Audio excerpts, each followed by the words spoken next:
Welcome students. जैसा कि हमने बताया था पहले ही कि जब हम लोग चैप्टर को फिनिश करेंगे, ठीक है, उसके बाद हम लोग क्या करेंगे, उसके जो PYQs हैं उनको डिस्कस करेंगे। ठीक है, तो आज के लेक्चर में हम लोग बस जो PYQs हैं चैप्टर के उसके बारे में ही पढ़ेंगे। चैप्टर का नाम आप लोग को याद होगा, द लिविंग वर्ल्ड हम लोग ने स्टार्ट कर रखा था। ठीक है, तो देखते हैं इस चैप्टर में जो सबसे पहले PYQ करते हैं। ठीक है, पहला नंबर क्वेश्चन। ठीक है, जैसे जो पहला क्वेश्चन है, पहला क्वेश्चन में इन लोगों ने पूछ रखा है कि nomenclature is governed by certain universal rules.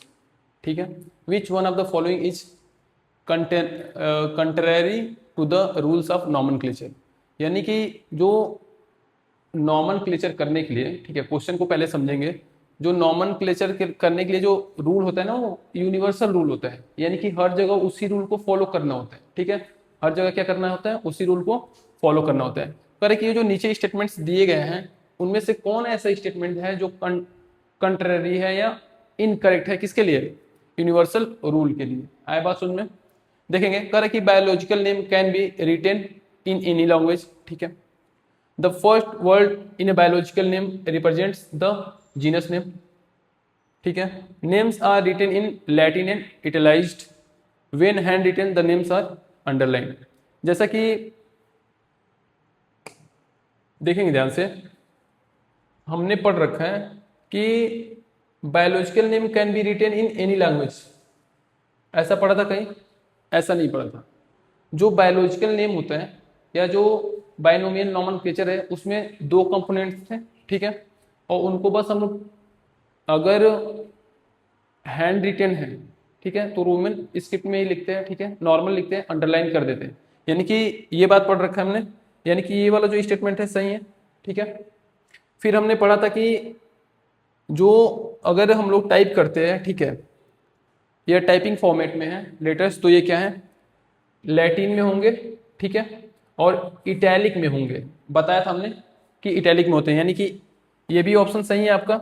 ठीक है, फिर बायनोमियल नोमेनक्लेचर में जो पहला कंपोनेंट होता है नेम का वो जीनस होता है, ये भी हमने आप लोग को बता रखा है। यानी कि the first word in a binomial biological name represents the genus name. यानी कि ये वाला भी जो पॉइंट है वो क्या है, स्टेटमेंट है, सही है। करे कि biological name can be written in any language. नहीं, बायोलॉजिकल नेम को किसी दूसरे लैंग्वेज में नहीं लिख सकते हैं। हमने बोल रखा है कि जो बायोलॉजिकल नेम होते हैं उसको हम लोग लिखते हैं किसमें, लैटिन में। ठीक है, लैटिन में, और क्या करते हैं इसको, लैटिन एंड इटैलिजाइड। ठीक है, यानी कि लैटिन और इटैलिक्स में इसको लिखते हैं। ठीक है, या अगर बायोलॉजिकल नेम के बाद अगर साइंटिफिक का वो साइंटिस्ट का नेम लिखते हैं या आइडेंटिफायर का नाम लिखते हैं जो आइडेंटिफाई किया हुआ है, तो उसका नाम जो होता है वो होता है किसमें, रोमन स्क्रिप्ट में। कैसा होता है, रोमन स्क्रिप्ट में। ठीक है, किसमें होता है, रोमन स्क्रिप्ट में। तो ध्यान से देखेंगे, क्वेश्चन में पूछ रखा है कि गलत बताना है। क्या बताना है, गलत। यानी कि जो फर्स्ट वाला ऑप्शन होगा, जो फर्स्ट वाला ऑप्शन होगा वही क्या होगा, हम लोग का आंसर होगा। आया होगा बात समझ में। यानी कि जो क्वेश्चन पूछ रहा है ना वो गलत स्टेटमेंट पूछ रहा है कि इसमें जो जितने सारे स्टेटमेंट दिए गए हैं इनमें से गलत कौन है।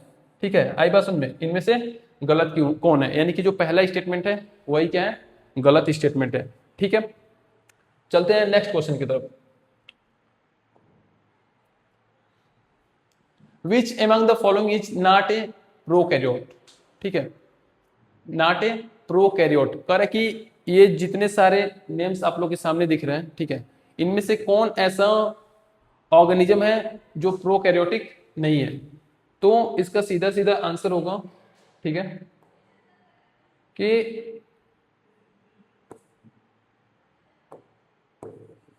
जो सैक्रोमाइसिस होता है, क्या होता है, जो सैक्रोमाइसिस होता है वो क्या होता है, प्रोकैरियोटिक नहीं होता है। बाकी के ये जो भी नाम्स हैं, जैसे माइकोबैक्टीरियम है ये भी प्रोकैरियोटिक है, नॉस्टॉक है ये भी प्रोकैरियोटिक है। ठीक है, और ऑसिलेटोरिया है ये भी क्या है, प्रोकैरियोटिक ही है। आई बात समझ में। ठीक है, चलिए नेक्स्ट क्वेश्चन पे मूव करते हैं।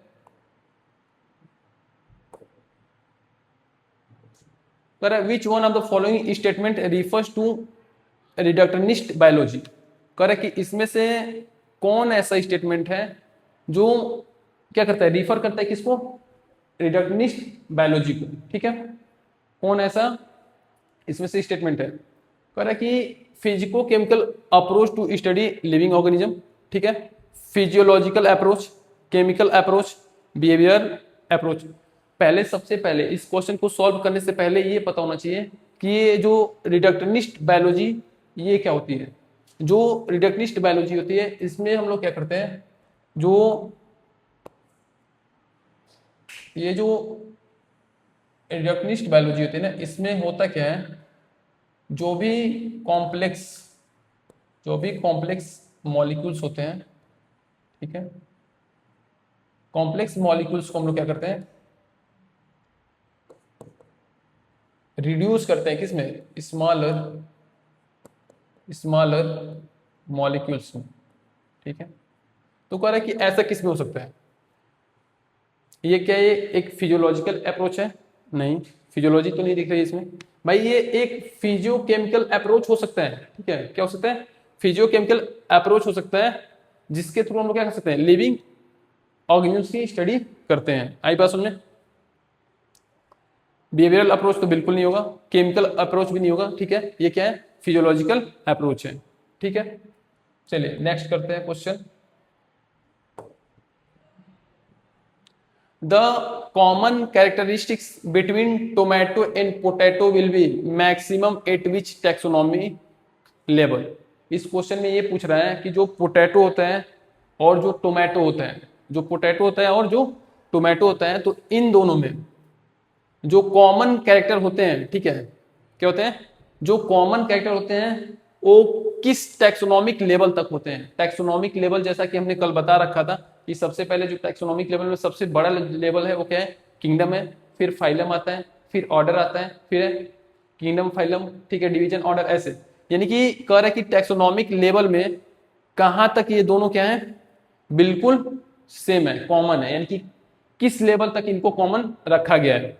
तो ये याद करने वाली बात है। कह रहा है कि ये फैमिली तक, कहां तक, फैमिली तक ये क्या होते हैं, कॉमन होते हैं। यानी कि इनका जो किंगडम है वो भी सेम होगा, फाइलम है वो भी सेम होगा, जो डिवीजन है वो भी सेम होगा, जो ऑर्डर है वो भी सेम होगा। ठीक है, आप बात सुनिए, जो फैमिली है वो भी सेम होगी, ठीक है, क्लास भी सेम होगा, बस जीनस और स्पीसीज क्या है इनके, डिफरेंट है। क्या है, जीनस और स्पीसीज डिफरेंट है। आई होगी बात समझ में। ठीक है, नेक्स्ट पे चलते हैं। कह रहा है कि Linnaeus is credited with, Linnaeus ने क्या किया भाई, कैरलस लीनियस की बात हमने करी थी कि कैरलस लीनियस ने क्या किया है। ठीक है, कैरलस लीनियस कह रहा है कि binomial nomenclature, theory of biogenesis, discovery of microscope, discovery of blood circulation. इसमें से जो भी ये तीन स्टेटमेंट नीचे के दिख रहे हैं भाई, ये जो भी तीन स्टेटमेंट नीचे के दिख रहे हैं ये बिल्कुल इररिलेवेंट है, इनके बारे में हमने पढ़ा ही नहीं था चैप्टर में। जो भी लेक्चर्स हुए चैप्टर के उनमें ना ही थ्योरी ऑफ बायोजेनेसिस पढ़ा, ना ही माइक्रोस्कोप की डिस्कवरी पढ़ा, और ना ही ब्लड सर्कुलेशन पढ़ा, लेकिन बायनोमियल नोमेनक्लेचर पढ़ा था। और हमने आप लोग को बताया था कि जो लीनियस है उन्होंने क्या दिया था, बायनोमियल नोमेनक्लेचर दिया था। क्या दिया था, बायनोमियल नोमेनक्लेचर दिया था। ठीक है, नेक्स्ट क्वेश्चन पे मूव करते हैं। करे विच one of the following is an exclusive characteristics of living organism. भाई देखेंगे ध्यान से, करे कि ये जो क्वेश्चन है इसमें ये पूछ रहा है कि कौन ऐसा कैरेक्टर है, कौन ऐसा कैरेक्टर है जो बस एक्सक्लूसिवली किसमें पाया जाता है, लिविंग ऑर्गेनिज्म में ही पाया जाता है। कह रहा है कि सबसे पहला जो है ऑप्शन वो क्या है, मेटाबॉलिक रिएक्शन इन विट्रो। ठीक है, फिर दूसरा जो है वो है ग्रोथ फ्रॉम इनसाइड ओनली। ठीक है, जो तीसरा है वो क्या है, प्रिसिप्शन ऑफ इन्वायरमेंट एंड मेमोरी। और जो चौथा ऑप्शन है वो क्या है, increase in mass on surface only. ध्यान से देखेंगे, हमने डिस्कस किया हुआ है कि जो मेटाबॉलिक रिएक्शन इन विट्रो होता है, ठीक है, दो सिचुएशन हो सकता है भाई। जो मेटाबॉलिक रिएक्शंस हमारे बॉडी के अंदर चल रही हैं, जो मेटाबॉलिक रिएक्शंस, ठीक है, हमारे बॉडी के अंदर चल रही है, उनको बाहर भी परफॉर्म करवा सकते हैं। क्या कर सकते हैं, इन रिएक्शन को लैब कंडीशन में, किसमें, लैब कंडीशन में भी क्या कर सकते हैं, लैब कंडीशन में भी परफॉर्म कर सकते हैं। अगर लैब कंडीशन में परफॉर्म करते हैं भाई, तो उसको क्या कंसीडर करेंगे, लिविंग या नॉन लिविंग? क्या कंसीडर करेंगे, लिविंग या नॉन लिविंग? तो इसको कंसीडर करते हैं नॉन लिविंग में, ठीक है। और अगर रिएक्शन लैब कंडीशन के अंदर हो रही है, तो उसे क्या बोलते हैं हम लोग, इन विट्रो कंडीशन बोलते हैं। क्या बोलते हैं, इन विट्रो कंडीशन। क्या बोलते हैं, इन विट्रो कंडीशन। आई बात समझ में? कह रहा है कि जो मेटाबॉलिक रिएक्शंस लिविंग ऑर्गेनिज्म के अंदर परफॉर्म होती है, कहां परफॉर्म होती है, परफॉर्म इन लिविंग ऑर्गेनिजम्स, ठीक है। तो अगर लिविंग ऑर्गेनिज्म यानी कि किसी लिविंग बॉडी के अंदर कोई रिएक्शन परफॉर्म हो रहा है, किसी लिविंग बॉडी के अंदर कोई रिएक्शन परफॉर्म हो रहा है अगर, ठीक है, किसी लिविंग बॉडी के अंदर कोई रिएक्शन परफॉर्म हो रहा है, तो उसको हम लोग क्या बोलते हैं, इन विवो कंडीशन बोलते हैं। क्या बोलते हैं, इन विवो रिएक्शन या इन विवो कंडीशन। आई बात समझ में? ग्रोथ फ्रॉम इनसाइड ओनली, देखेंगे ध्यान से। कह रहा है कि मेटाबॉलिक रिएक्शन इन विट्रो, कह रहा है कि इन विट्रो में अगर मेटाबॉलिक रिएक्शन होता है तो क्या ये लिविंग ऑर्गेनिज्म का फीचर है? जी नहीं, इन विट्रो यानी कि लैब कंडीशन की बात कर रहे हैं, यानी कि पहले ऑप्शन को क्या करेंगे, यहां से एलिमिनेट करेंगे। आया बात समझ में? फिर कह रहा है ग्रोथ फ्रॉम इनसाइड, कह रहा है कि ग्रोथ फ्रॉम इनसाइड ओनली, क्या जो हमारी बॉडी या जो लिविंग ऑर्गेनिज्म ग्रोथ करते हैं तो क्या वो अंदर से ही ग्रोथ करते हैं, बस ये बोल रहे हैं। अगर यहाँ पे ओनली नहीं लिखा होता, ठीक है, अगर ओनली नहीं लिखा होता यहाँ पे, तो ये स्टेटमेंट करेक्ट हो सकता था, लेकिन इसमें ये मेंशन कर रखा है कि ग्रोथ फ्रॉम इनसाइड ओनली, यानी कि बस अंदर से ही ग्रोथ होता है, या बाहर से कुछ ग्रोथ नहीं दिखता है लिविंग ऑर्गेनिज्म में, दिखता है भाई, यानी कि ये भी स्टेटमेंट क्या है, गलत है। अगर ओनली मेंशन नहीं किया होता तो ये क्या होता, सही होता।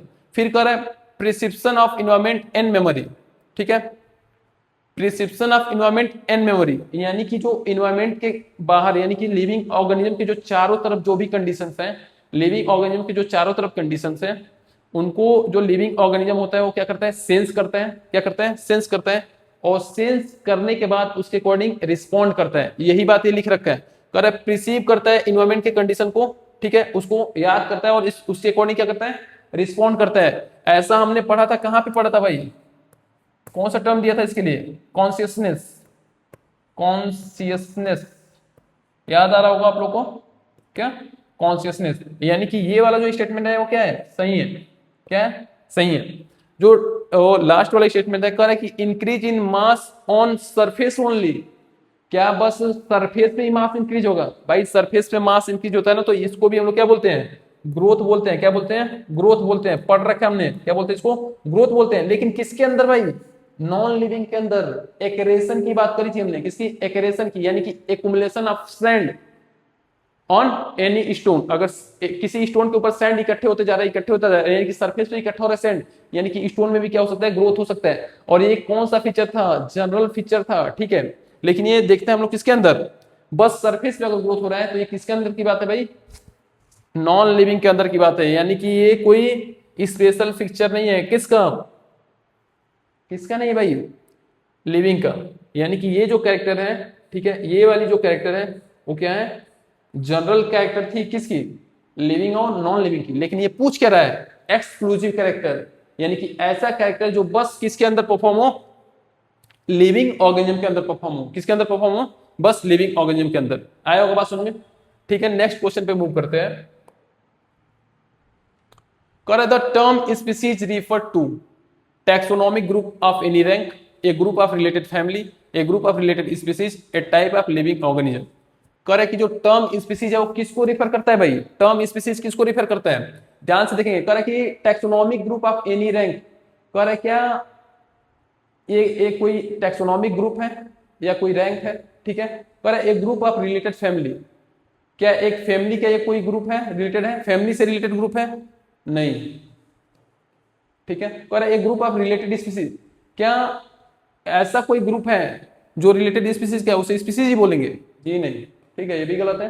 कह रहा है टाइप ऑफ लिविंग ऑर्गेनिज्म, क्या स्पीसीज कोई लिविंग ऑर्गेनिज्म, नो, यानी कि जो पहला ऑप्शन है, correct, taxonomic group of any rank, ठीक है, ये वाला आंसर क्या है, सही, यानी कि टैक्सोनॉमिक ग्रुप है या कोई ये क्या है, ये रैंक है, किसमें, क्लासिफिकेशन में स्पीसीज, और ये सबसे छोटा यूनिट होता है, ठीक है। नेक्स्ट की तरफ मूव करते हैं। करे the correct sequence of taxonomic category from highest to lowest. Highest to lowest पूछ रहे भाई, ये तो बहुत आसान पूछ दिया इन्होंने। हाईएस्ट टू क्या, लोवेस्ट, क्योंकि हमने जो लास्ट क्लास में बताया था वो यही बताया था कि हम लोग डिसेंडिंग ऑर्डर में चलेंगे। उसी का हमने क्या बताया था आपको, ट्रिक बता रखा है। ट्रिक में क्या बताया था भाई, कौन बनेगा नहीं भाई, बनेगा, ठीक है, देसी करोड़पति ऑफ जनरल साइंस, यही बताया था ना हमने, याद रखेंगे, ठीक है। के फॉर क्या, kingdom, P for phylum, D for division, C for class, O for order, F for family और जी फॉर जीनस और एस फॉर स्पीसीज। अरेंज कर देंगे इसमें, ये डिसेंडिंग ऑर्डर ही है भाई। कहाँ पे भाई, किंगडम यहाँ पे सेम है, ठीक है, फाइलम सेम है, ठीक है, किंगडम के पास फाइलम, डिवीजन नहीं देखा है इसमें, क्लास देखा है, ऑर्डर दे रखा है, फैमिली दे रखी है, जीनस दे रखा है और स्पीसीज दे रखा है, यानी कि डिवीजन को मिक्स कर रहा है, डिवीजन को हटा दिया। डिवीजन क्या किसी में मेंशन है भाई, स्पीसीज, अरे भाई ये तो बिल्कुल ब्लंडर गलत है, ठीक है, स्पीसीज से स्टार्ट कर रहा है। अब पूछ रहा है कहां से, हाईएस्ट टू लोएस्ट पूछ रहा है, ये लोएस्ट से स्टार्ट कर रहा है भाई, ठीक है। फिर कह रहा है किंगडम के बाद ऑर्डर, भाई किंगडम के बाद ऑर्डर नहीं, किंगडम के बाद फाइलम आता है, ठीक है, ये भी गलत, ठीक है, ये भी गलत। कह रहा है फाइलम के बाद क्लास, फाइलम के बाद क्लास आ रहा है क्या, फाइलम के बाद क्लास आ रहा है भाई, फाइलम के बाद डिवीजन आता है फिर क्लास आता है, क्लास के बाद ऑर्डर आ रहा है क्या, क्लास के बाद ऑर्डर, किंगडम के बाद भाई किंगडम के बाद स्पीसीज नहीं आता है भाई, किंगडम तो सबसे बड़ा है। आई बात सुन, यानी कि ये तीनों क्या है, गलत है, तो ये क्या है, ऑप्शन ये सही है। आई बात सुन, ये ट्रिक हमने कल बताया था, याद करेंगे इसको, एक दो बार पढ़ेंगे याद हो जाएगा, ठीक है। करे जो आईसीबी है ना, उसका फुल फॉर्म क्या है भाई, जब हमने क्लास ली थी ना, जब हमने लेक्चर लिया था, तो हमने वहां पे ऑलरेडी बोल रखा है कि जो आईसीबीएन है, आईसीबीएन और जो आईसीएनबी है, ठीक है, इन्हीं दोनों में कंफ्यूजन हो सकता है, ठीक है, कि इन दोनों का फुल फॉर्म क्या होगा। आई बात समझे, तो हमने बोला था कि जिसमें पहले भी है ना भाई, पहले भी, तो वो बड़े के लिए है, यानी कि ये बॉटनी प्लांट्स के लिए भाई, प्लांट्स के लिए, और जिसमें लास्ट में भी है ना वो बैक्टीरिया के लिए, किसके लिए, बैक्टीरिया के लिए, इसलिए ये बॉटनी के लिए, यानी कि प्लांट्स के लिए, किसके लिए, बॉटनी के लिए और प्लांट्स के लिए, याद कर लेंगे इस चीज को, ठीक है, इस बात को याद रखेंगे, यानी कि पहले भी आ रहा है मतलब बड़े चीज की बात हो रही है, पहले आ रहा है तो बड़ा है, ठीक है, यानी कि आईसीबीएन किसके लिए है, international code for botanical nomenclature, ठीक है, इंटरनेशनल कांग्रेस, भाई कांग्रेस नहीं, Indian code of botanical nomenclature नहीं, इंटरनेशनल कोड, इंडियन कोड नहीं भाई, इंटरनेशनल कोड पढ़ा था, international code, international committee of bionames, no. Next question पे मूव करते हैं, बहुत आसान क्वेश्चन था ये। Correct, taxon is a unit of classification, a species, a type of organism, a habitat. Taxon क्या होता है भाई, टैक्सोन, टैक्सोन को हमने बोला था कि टैक्सोन को ही हम लोग क्या बोलते हैं, टैक्सोन, ठीक है, टाक्सा बोल रहे थे ना, इसी को हम लोग यूनिट बोल रहे थे, क्या बोल रहे थे, यूनिट बोल रहे थे, या इसी को रैंक बोल रहे थे, क्या बोल रहे थे, रैंक। आई बात सुन में, या इसी को कैटेगरी बोल रहे थे ना, तो कह रहे कि टैक्सोन क्या है भाई, यूनिट ऑफ क्लासिफिकेशन है। आई बात सुनिए, पहले ही ऑप्शन सही है, स्पीसीज है, नो, ये टाइप ऑर्गेनिज्म, ऑर्गेनिज्म का नाम है टैक्सोन, नहीं, ए हैबिटेट ग्रुप, यानी कि हैबिटेट है, रहने का जगह है किसी ग्रुप का, नहीं, ठीक है, पहला ऑप्शन सही है इसमें। दूसरा क्वेश्चन देखते हैं, कर which of the following has proved helpful in preserving pollen, pollen as fossils. कर कि इनमें से कौन ऐसा है जो प्रूव हुआ है, जो क्या करता है, पोलिन्स को एज ए फॉजिल बचा के रखता है। जैसे कई प्लांट्स के फॉजिल्स मिलते हैं ना, क्या बोलते हैं, पोलिन ग्रेन्स मिलते हैं एज ए फॉजिल, तो कह रहे कि pollen as a fossil preserve कैसे है, बचे हुए कैसे हैं, क्यों बचे हुए भाई, कुछ तो होगा ना, कह रहे पोलिन किट के अंदर है इसलिए बचे हुए हैं, नहीं, ये क्वेश्चन हमने डिस्कस नहीं किया है, लेकिन ये क्लास 10th का क्वेश्चन है, ठीक है, इसको फिर क्लास 12th में भी आप लोगों को बताया जाएगा कि ये पोलिन को प्रिजर्व, पोलिन प्रिजर्व हो जाता है एज ए फॉजिल किसके वजह से, ये बात जानना है, पोलिन किट नहीं, सेलुलोजिक इंटाइन। कह रहा है कि सेलुलोजिक इंटाइन, भाई पोलिन में दो पार्ट होते हैं भाई, ये देखेंगे ध्यान से इसको। कह रहा है कि जो पोलिन होता है ना, पोलन के दो लेयर्स होते हैं, जो पहला होता है उसे क्या बोलते हैं, इंटाइन बोलते हैं, क्या बोलते हो, इंटाइन। और ये जो दूसरी लेयर होती है ना भाई, ये जो दूसरी लेयर होती है ना, दूसरी लेयर, इसको हम लोग क्या बोलते हैं, एक्साइन बोलते हैं, क्या बोलते हैं, एक्साइन। ये जो रेड वाली लेयर है वो क्या है, एक्साइन है, देखेंगे इसको ध्यान से। जो ये येलो वाली है वो क्या है, इंटाइन है, क्या है, इंटाइन है, कह रहा है कि जो इंटाइन होता है ना, इंटाइन, वो सेलुलोजिक नेचर का होता है, सेल्यूलोजिक नेचर का होता है, ठीक है, किस नेचर का, सेलुलोजिक नेचर का। कह रहा है जो एक्साइन होता है ना, एक्साइन, एक्साइन मेड अप होता है किससे, स्पोरोपोलिनिन से, किससे, स्पोरोपोलिनिन से, किससे, स्पोरोपोलिनिन से। आ रही बात समझ में? यानी कि जो एक्साइन होता है वो किससे बनता है, स्पोरोपोलिनिन से। और जो स्पोरोपोलिनिन होता है ना भैया, वो इनर्ट इन नेचर है, इनर्ट है, इनर्ट यानी कि वो किसी चीज से क्या जल्दी रिएक्शन नहीं करता है। तो कह रहा है कि स्पोरोपोलिनिन की वजह से ही जो होता है पोलन सेव रहता है, ठीक है, एज ए फॉसिल प्रिजर्व हो जाता है। तो इसका आंसर क्या होगा भाई, स्पोरोपोलिनिन, ठीक है, क्या होगा, स्पोरोपोलिनिन। नेक्स्ट क्वेश्चन पे चलते हैं। Organisms that obtain energy by oxidation of inorganic compounds are called. कह रहा है कि ऐसे ऑर्गेनिज्म का नाम बताइए, ठीक है, वो किस कैटेगरी में फॉल करेंगे, जो क्या करते हैं, ऑक्सीडेशन करते हैं, किसका, इनऑर्गेनिक कंपाउंड्स का, उनको क्या कहते हैं, यानी कि ऐसे ऑर्गेनिजम्स जो इनऑर्गेनिक कंपाउंड्स को ऑक्सीडेशन करते हैं, ठीक है, उनको क्या बोलते हैं हम लोग, उनको हम लोग बोलते हैं कीमो ऑटोट्रॉप्स। ये बहुत सिंपल सी बात है, ठीक है, लोअर क्लासेस में भी आप लोग पढ़ रखे होंगे कि कीमो ऑटोट्रॉप्स होते क्या है, ठीक है, यानी कि केमिकल का यूज करके, ऑर्गेनिक मैटर्स का यूज करके उनका ऑक्सीडेशन करके, ठीक है, क्या करते हैं, उन्हीं से अपना फूड ड्राइव कर लेते हैं, ठीक है। नेक्स्ट क्वेश्चन पे चलते हैं। कह रहे what is true for individual of the same species. कह रहे कि सेम स्पीसीज के अगर इंडिविजुअल हैं, क्या है, सेम स्पीसीज के अगर इंडिविजुअल हैं, तो उनके लिए इन चारों बातों में से कौन सी बात क्या है, सही है। कह रहे लाइव इन सेम निच, नो। कह रहे कि अगर सेम स्पीसीज के मेंबर है तो क्या सेम नीच में रहेंगे, रह सकते हैं, ठीक है। लेकिन कह रहा है कि जो एग्जैक्टली ट्रू है उसके बारे में कह रहा है live in same habitat, same habitat नहीं है, सेम हैबिटेट में नहीं रहते। क्या आप लोग अपने हैबिटेट में किसी को रहने देते हो, जैसे मान लो रूम है, रूम ही आपका हैबिटेट है, तो क्या अपने रूम में आप दूसरे को रहने देते हो, हमेशा नहीं रहने देते हो, यानी कि ये बात तो क्या है, गलत है, ये भी गलत है, ठीक है।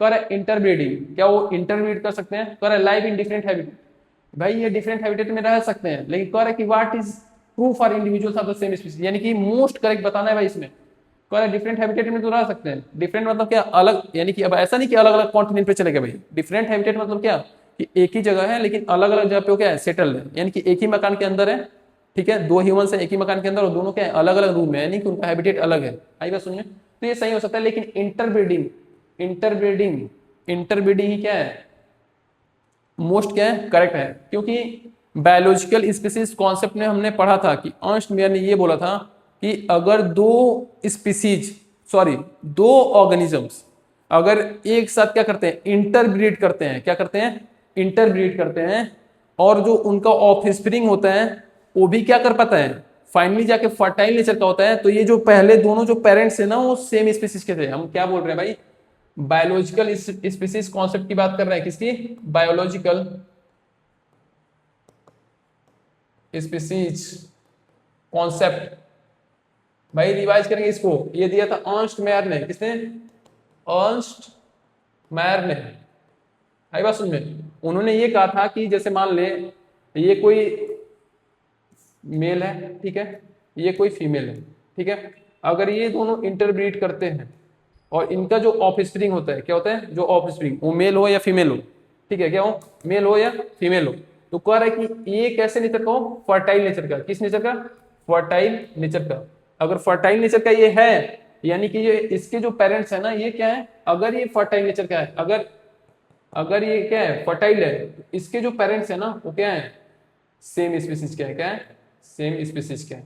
ये किसने बताया था भाई, बायोलॉजिकल स्पीसीज कॉन्सेप्ट में किसने बताया था, अर्नस्ट मायर ने। आया बात समझ में। नेक्स्ट पे चलते, कह रहा है higher the taxon, higher the taxon the dash are the characters shared by its members. कह रहा है कि जितना हायर टेक्सोन रहेगा, ठीक है, कितने कैरेक्टर्स शेयर करेंगे मेंबर्स आपस में, देखेंगे। कह रहा है पहला मोर, दूसरा कह रहा है लेस, तीसरा कह रहा है नथिंग चेंज, और चौथा कह रहा है क्या, वेरीज रैंडमली। आया बात सुनने, वेरीज रैंडमली। तो हमने बताया था कि जब हम लोग, ठीक है, जैसे फिर से हम लिख रहे हैं इस बात को, ध्यान से देखेंगे आप लोग। हमने बोला था ना कि कौन Banega Desi Crorepati of general science, ये तो आप लोग को याद है ना, ऑफ जनरल साइंस, यानी कि ये जो टैक्सॉन्स है ये हायर टैक्सॉन है, यानी कि इसमें क्या कह रहा है कि हायर द टैक्सॉन, कह रहा है जितना हायर टैक्सॉन रहेगा, हमने पढ़ा था कि जितना अगर जितना यानी कि जब नीचे से ऊपर की तरफ जाएंगे, यानी कि लोअर टेक्सॉन से ऊपर की तरफ जाएंगे, तो सिमिलरिटी क्या होगी भैया, कम होगी। सिमिलरिटी क्या होगी, सिमिलरिटी कम होती जाएगी। कह रहा है कि higher the taxon the less are the characters shared by its member. जैसे जैसे हायर टेक्सॉन में जाएंगे वैसे वैसे सिमिलरिटी कम होती जाएगी। और जैसे जैसे देखेंगे ध्यान से, जैसे जैसे हायर टू लोअर आएंगे भाई, सिमिलरिटी क्या होगी, बढ़ती जाएगी। आई बात समझे, पढ़ा था ना ये कॉन्सेप्ट। ठीक है, नेक्स्ट पे चलते हैं। कर which taxonomic category is immediately higher than genus. भाई पूछ रहा है कि इमीडिएटली हायर देन जीनस।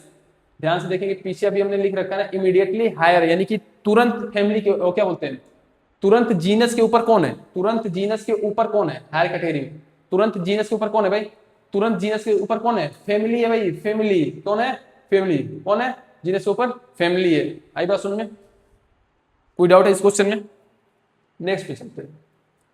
कह रहा कि the primary purpose of classification is to, कह रहा कि जो प्राइमरी पर्पज था क्लासिफिकेशन का वो क्या था, क्या था क्लासिफिकेशन प्राइमरी पर्पज, क्लासिफिकेशन का प्राइमरी पर्पज ये था कि अगर लिविंग ऑर्गेनिज्म को हम लोग क्लासिफाई कर देते हैं, फिर उनका नॉमेनक्लेचर कर देते हैं, तो उनका आइडेंटिफिकेशन आसान हो जाएगा भाई। क्या हो जाएगा, आइडेंटिफिकेशन आसान हो जाएगा। कह रहा कि एक्सप्लेन ओरिजिन ऑफ लाइफ, नहीं इसकी कहीं बात नहीं की हमने। ठीक है, फिर कह रहा है ट्रेस इवोल्यूशन, इवोल्यूशन को नहीं ट्रेस करते भाई, इवोल्यूशन को कब ट्रेस करते हैं, जब सिस्टमैटिक्स पढ़ते हैं तब। ठीक है, आवाज समझिए, क्लासिफिकेशन नहीं कर, फैसिलिटेट आइडेंटिफिकेशन ऑफ ऑर्गेनिज्म।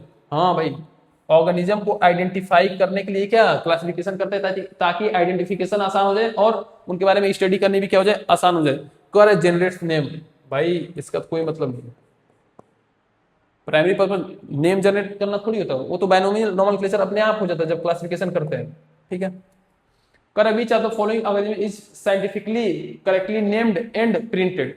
कर कि इसमें से कौन सा ऐसा ऑर्गेनिज्म है जो करेक्टली क्या है, उसका नाम भी क्या है, साइंटिफिक नेम क्या है, बिल्कुल करेक्ट है। ध्यान से देखेंगे, पहला ऑप्शन जो कह रहा है कि मस्का डोमेस्टिका, क्या बोल रहे हैं, मस्का डोमेस्टिका। भाई मस्का डोमेस्टिका कॉमन हाउस लिजार्ड का नाम है क्या, कॉमन हाउस लिजार्ड नहीं भाई, हाउस लिजार्ड नहीं, ये हाउस फ्लाई का नाम है भाई, हाउस फ्लाई का, यानी कि पहला ऑप्शन तो गए हो, पहला ऑप्शन तो गए भी है। ठीक है, कह रहे दूसरा प्लाज्मोडियम फैल्सीपैरम, कह रहे कि ये क्या प्रोटोजोन्स पैथोजन का नाम है। ठीक है, छोड़ते हैं अभी इसको। कह रहे तीसरा देखेंगे Felis tigris, Felis tigris Bengal tiger का नाम है। भाई हमने पढ़ा था कि जो फेलिस होता है ना, फेलिस, ये फेलिस जो फैमिली है ना, ये कैट की फैमिली है भाई, कैट की फैमिली। आया बात समझे, किसकी है, कैट की फैमिली। ये बात कर रहा है किसकी, टाइगर की, ये भी गलत है भाई। कर ई कोलाई, एंट अमीबा कोलाई, भाई ई कोलाई का फुल फॉर्म होता है ना इस्चेरिचिया कोलाई, ना कि एंट अमीबा कोलाई, यानी कि ये भी ऑप्शन क्या है, गलत है।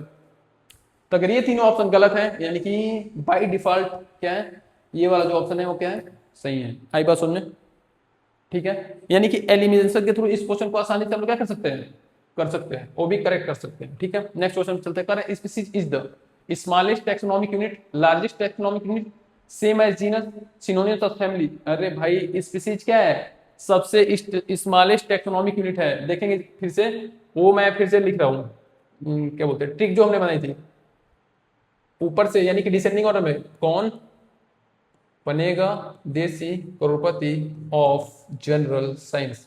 भाई स्पीसीज नीचे वाली है, तो कह रहा है कि species is the smallest taxonomic unit, species is the smallest taxonomic unit. आई बात समझ में। नेक्स्ट क्वेश्चन देखते हैं। कह रहा है विच of the following is used for plant identification.